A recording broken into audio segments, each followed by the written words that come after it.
I was telling Rosey, I'm like, I love to get Rupper on. So I text Rupper and he's like, that guy fucking cut me. So obviously we got to break down.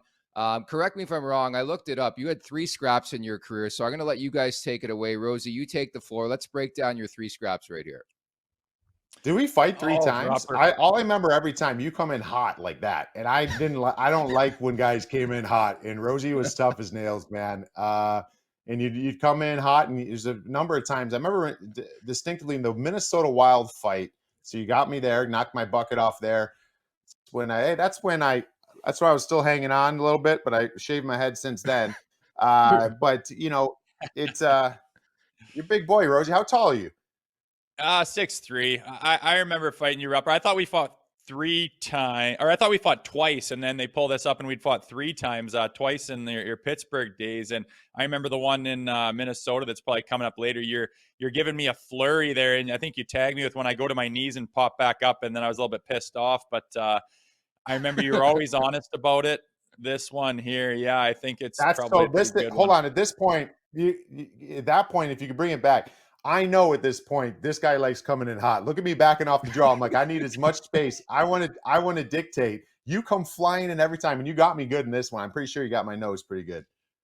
Well, yeah, I'm pretty much across the center line. Well, I don't like to mess around and get this thing over with. But look at you. I think you canked me there, and then I was a little mad. But you're throwing hot and heavy, and you are a big boy. But I remember a little story. Stuff.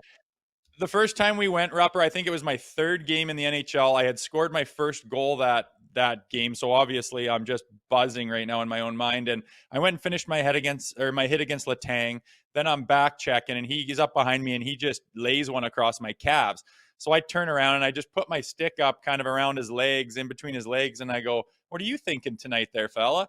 And then I think that he watches a little too much soccer, and he just hits the deck, and the whole crowd goes nuts, and no one knows what happened.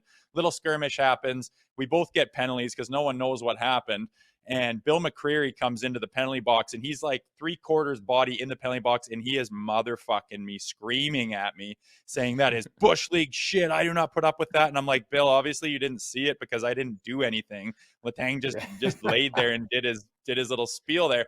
So then the next shift, your leg comes over the boards. You come up and you go, "You probably didn't spear him, did you, Rosey?" And I go, "I did not, Rupper." And he goes, "But we're going to have to go anyways." I said, "I understand." So now I'm sitting there. It's my 3rd game in the league, and Big Mike Rupp's beside me. And then there's something wrong with the ice. So the lineys start fixing it. They go to commercial, and I got to skate around for what seemed like 20 minutes waiting for this goddamn fight against this big veteran. And I was like, Jesus, one of those ones that just lasted forever. But then away we went, and always a pretty spirited skirmish, man. But you were a guy I always respected, and the little chats we had on the side was always awesome. No, I appreciate that. Had a lot of respect for you too. I didn't like fighting you though. There's certain guys that you can see there. You cut me the one time, you got my nose another time.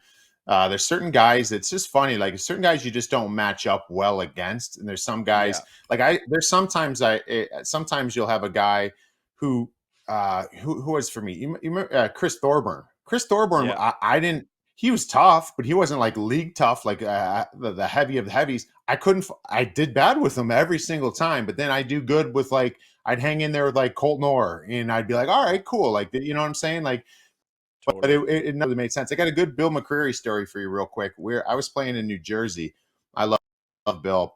Didn't love him at times playing. We'd always kind of get into it with each other, but so there's a time in New Jersey where I was on the bench and he missed a call or what I thought he did.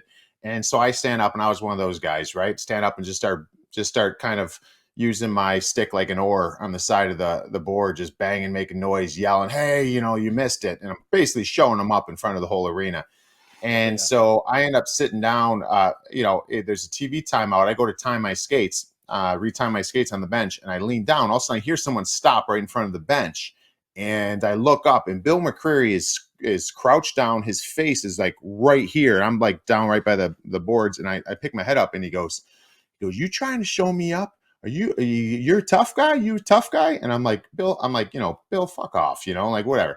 And he backs away during this TV timeout, and he goes, "Let's go, tough guy. Come on." He goes, "Let's go." And I go, "Are you challenging me to a fight?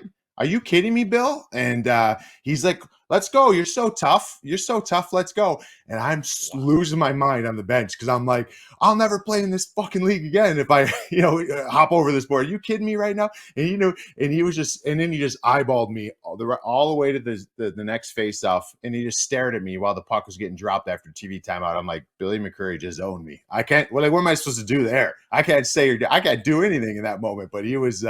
He knew what he can get away with, and he was legendary.